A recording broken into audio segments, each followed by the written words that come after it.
Olá amigos, companheiros da internet, destas coisas do desenvolvimento e das tecnologias relacionadas com a web. Hoje trago-vos aqui um vídeo que não é propriamente a minha praia e eu vou-vos explicar porquê. Já trouxe aqui um roadmap sobre front-end, sobre full stack. Hoje vou tentar trazer aqui um roadmap sobre DevOps. Para quem não sabe o que é o conceito de um DevOps basicamente é a pessoa que está encarregue de fazer a gestão de infraestruturas tecnológicas dentro de uma empresa, por exemplo, ok? Imagina que tu tens uma empresa que tem de web designers, tem copywriters, tem accounts, tem os programadores de front-end, os programadores de back-end, os programadores full stack, mas depois é necessário que exista alguém que faça o trabalho dos bastidores mais bastidores, isto é, alguém que consiga ter a noção de criação das infraestruturas para que os nossos projetos possam finalmente passar para produção. Isto é, tradicionalmente dentro de uma organização não são os programadores que fazem o deploy das aplicações. Para fazer um deploy das aplicações, isto é, colocar a aplicação a funcionar no dispositivo onde vai ficar disponível para os clientes finais, isto é, num servidor web, vamos lhe chamar assim para simplificar, existirá então esta pessoa que faz muito mais do que simplesmente pegar nos nossos scripts e colocar num servidor da internet, num data center qualquer. Não, o serviço de um DevOps é muito mais vasto do que isso. Para além de fazer este tipo de operação mais óbvia, um DevOps é a pessoa que tem que ter um conjunto de competências técnicas muito profundas. Porquê? Ele tem que perceber um pouco de programação, mas tem que perceber também das tecnologias das infraestruturas. Ele tem que saber trabalhar com cloud, tem que saber trabalhar com tecnologias de versionamento, por exemplo, com o Git. Tem que saber trabalhar com muitas plataformas que permitem criar, por exemplo, a infraestrutura como código e todas estas componentes relacionadas também com segurança, etc., e com todas as novidades que vão surgindo, fazem então parte deste perfil do DevOps. Quero chamar também a tua atenção que de todo o cenário do desenvolvimento para a web, neste caso para a web, o DevOps é eventualmente o posto profissional que tem a probabilidade de ganhar um melhor salário. Porquê? Ou uma melhor renda, como lhe queiras chamar.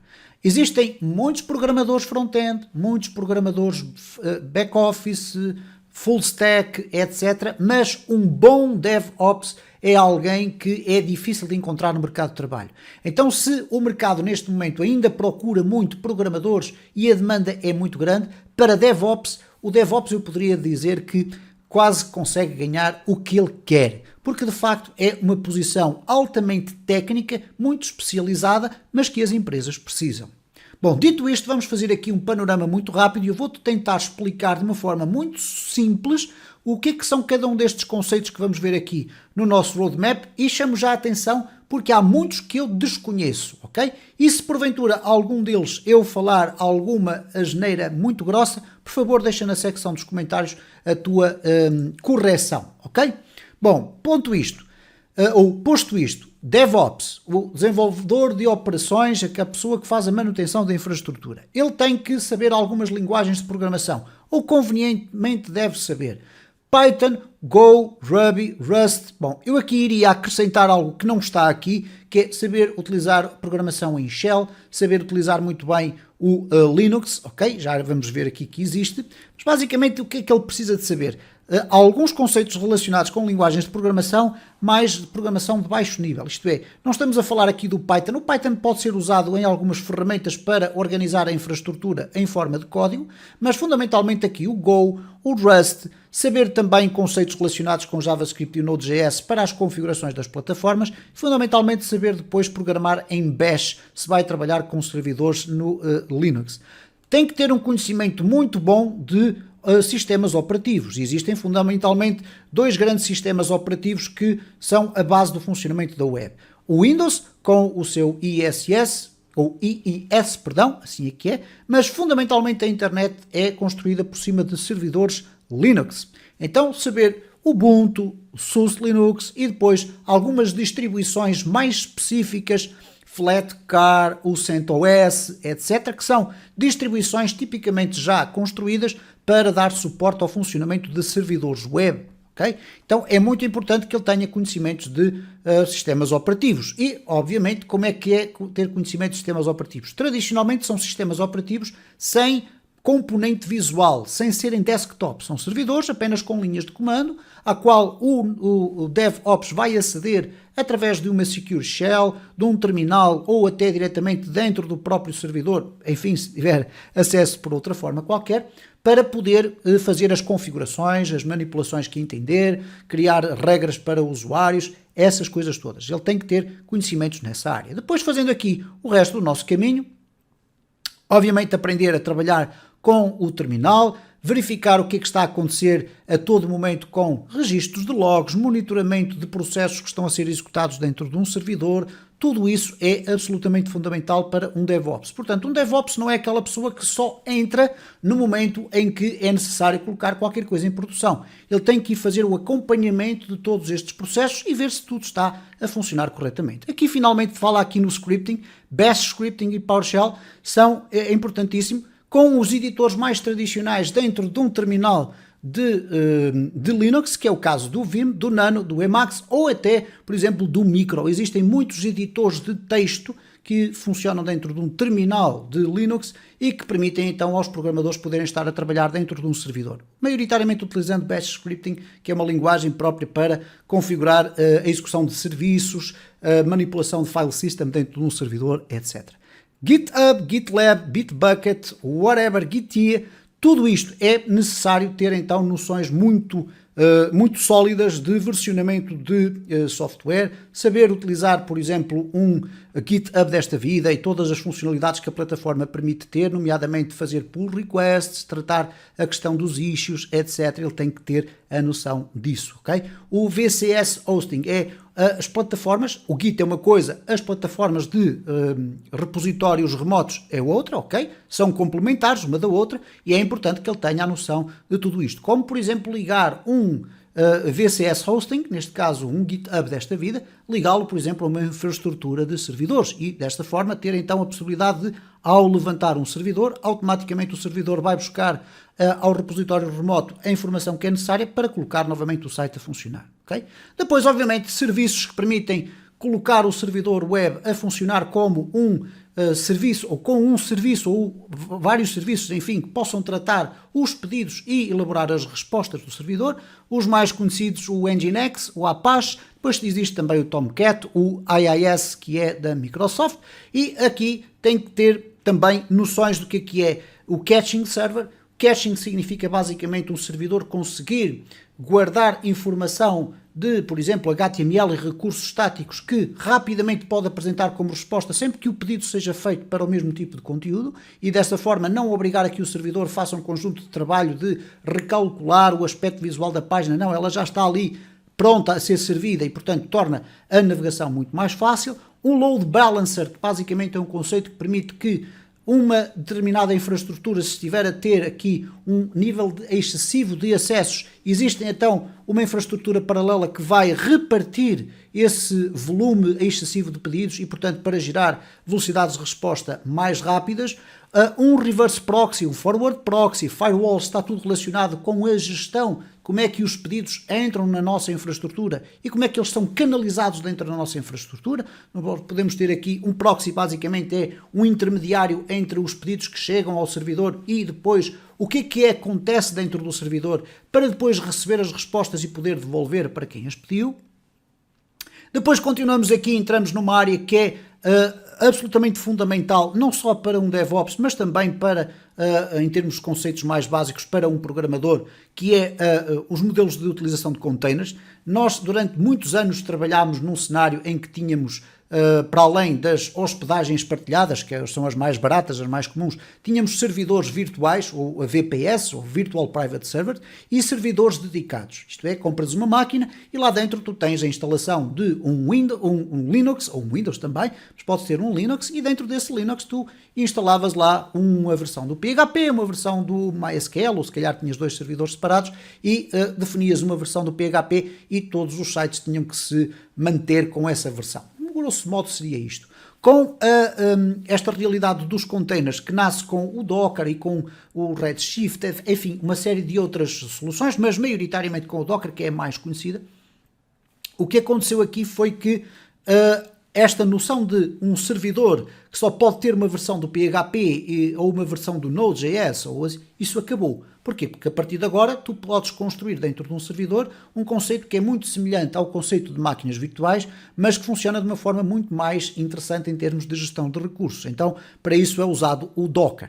E com isso é necessário, obviamente, saber utilizar o Docker, saber o que é o Docker Hub, o que é o Docker Compose e saber todas essas, ter essas noções tecnológicas que permitem fazer o up de imagens e de containers, fazer ligações e criar infraestruturas completas com o Docker, através do Docker Compose, criar uma infraestrutura de conexões internas, enfim, tudo isto são áreas relacionadas com os containers. Depois há aqui, obviamente, algo ao qual não se pode fugir, que são as soluções da cloud. Atualmente, as empresas preferem ter as suas plataformas na cloud. As plataformas na cloud têm um custo adicional, mas permitem ter acesso a um conjunto de características de infraestrutura que normalmente a gestão individual de um servidor não permite ter. Nós temos a Amazon Web Services, a Google Cloud, a Azure, que é da Microsoft, temos aqui a DigitalOcean, temos muitos outros, são os chamados Cloud Providers. Temos aqui alguns que são mais de segundo plano, não tão conhecidos, e existem muitos mais que nem sequer estão aqui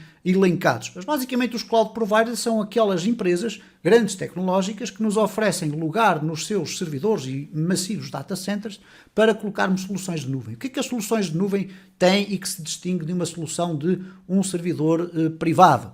É que elas têm mecanismos automáticos de load balance, de escalamento horizontal e de escalamento vertical e, portanto, existe, enfim, um conjunto muito mais vasto de serviços que seriam muito difíceis de configurar dentro de um servidor privado. Então, essa é a grande vantagem, mas, volto a sublinhar, com um preço acrescido.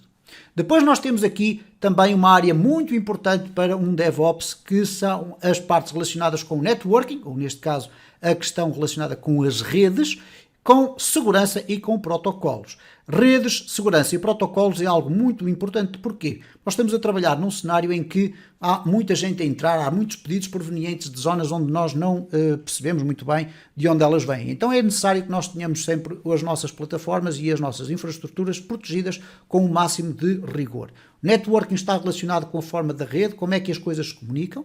A parte da segurança está fundamentalmente relacionada com instalação de firewalls, configuração de bloqueios de IPs, barramentos a determinado tipo de circunstâncias, enfim. E depois a parte dos protocolos está a forma como nós conseguimos transportar a informação dentro desta infraestrutura de forma encriptada. Basicamente nós temos aqui alguns protocolos que são mais ou menos conhecidos. O mais conhecido é o HTTP, o Hypertext Transfer Protocol, que é o protocolo HTTP que fornece a web, basicamente, que permite fornecer o HTML, o CSS e o JavaScript para os browsers.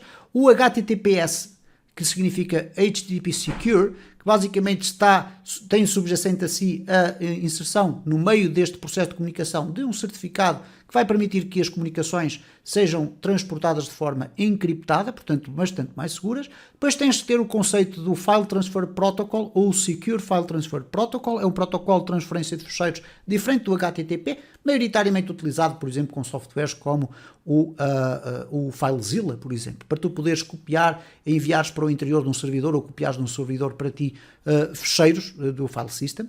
Tens DNS, Domain Name Servers, também é um conceito muito importante, e depois o SSL-TLS, que está relacionado com os certificados que dão garantias ao HTTPS, e o Secure Shell, que te permite então, através, por exemplo, de um terminal, teres um acesso credenciado e com comunicações encriptadas entre o teu terminal da tua máquina, por exemplo, e o terminal o terminal, neste caso, do servidor. Okay? Depois, OSI Model Email, saber configurar e-mails é algo muito importante. O servidor de e-mail tem muitas configurações que é importante perceber, e depois começamos a entrar aqui na área do e-mail propriamente disto. Saber criar listas, whitelists, blacklists, greylists, isto é, teres a possibilidade de conseguir usar ferramentas que permitem criar listas negativas e listas positivas de e-mails e de domínios que podem eventualmente comunicar com as tuas caixas de correio eletrónico. O Simple Mail Transfer Protocol, que é o protocolo maioritariamente usado para o envio de e-mails. Depois temos aqui o POP3 para a recepção de e-mails. Enfim, SPF, DMARC são configurações que dentro da configuração de um e-mail ou de uma conta de e-mail permitem credibilizar a tua conta de e-mail para que ela, por exemplo, não vá ser usada para o envio de e-mails que vão acabar por cair na caixa do spam de outros domínios. Portanto, como vês, há aqui muita informação associada a tudo isto.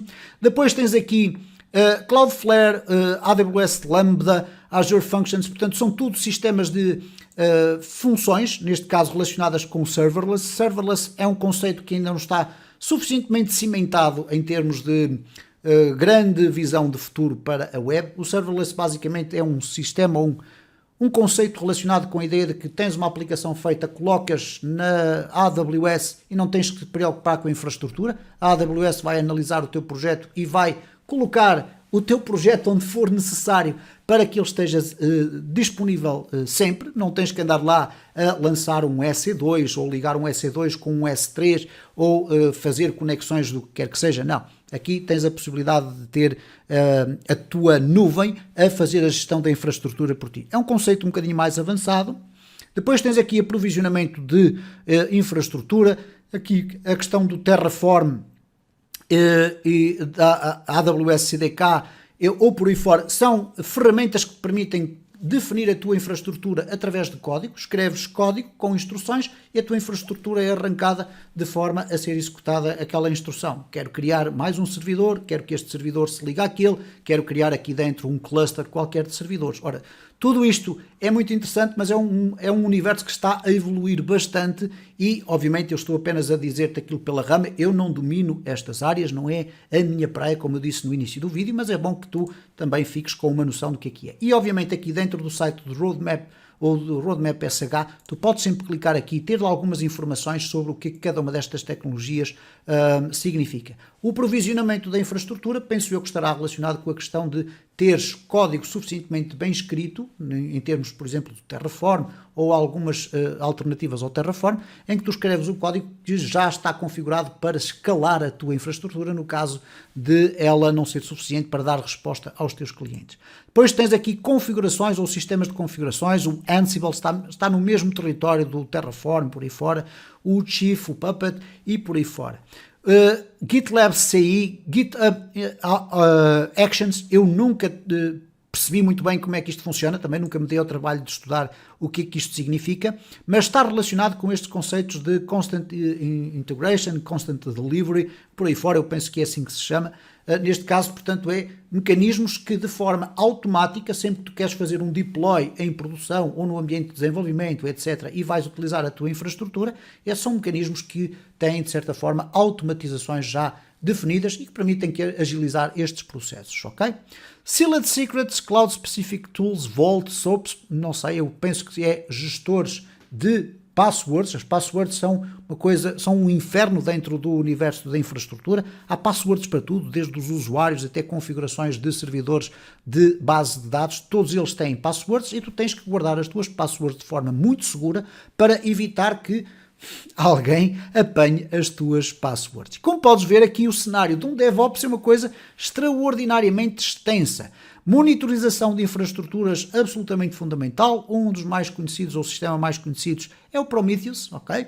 Existe o NetData, existem mais uma série de outras plataformas, mas basicamente o que é que elas permitem fazer? Manter uma monitorização constante da tua infraestrutura, para saber se ela está a conseguir dar resposta àquilo que tu pretendes, se estás a ser objeto de ataques, se tens alguma vulnerabilidade que entretanto foi identificada, ou então até por razões estatísticas, saber se tens muitos visitantes na tua página, quais são as páginas mais visitadas, etc. Tudo isto está relacionado com a monitorização, que pode ter uma componente mais código e mais de bastidores, ou então, por exemplo, teres uma stack do Elasticsearch que contém aqui os Grafanas desta vida, o Elasticsearch Engine, etc., que são aplicações que pegam nos teus registros de logs do teu monitoramento e vão-te mostrar, por exemplo, num back-office, ok? Para tu teres aqui uma noção mais visual do que é que está a acontecer dentro das tuas infraestruturas. E depois, muito rapidamente, avançando aqui para baixo, nós temos a orquestração de containers. Falámos em cima no Docker Compose e como é que nós podemos construir containers.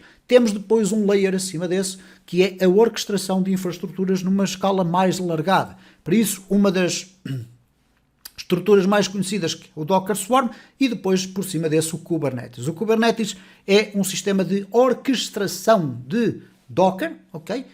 Enquanto o Docker tem o Docker Compose, que permite criar vários containers, e cada container ou cada conjunto de containers constitui um sistema, aqui o Kubernetes pode ter então a gestão de toda a tua infraestrutura dos vários Dockers de funcionar, ok?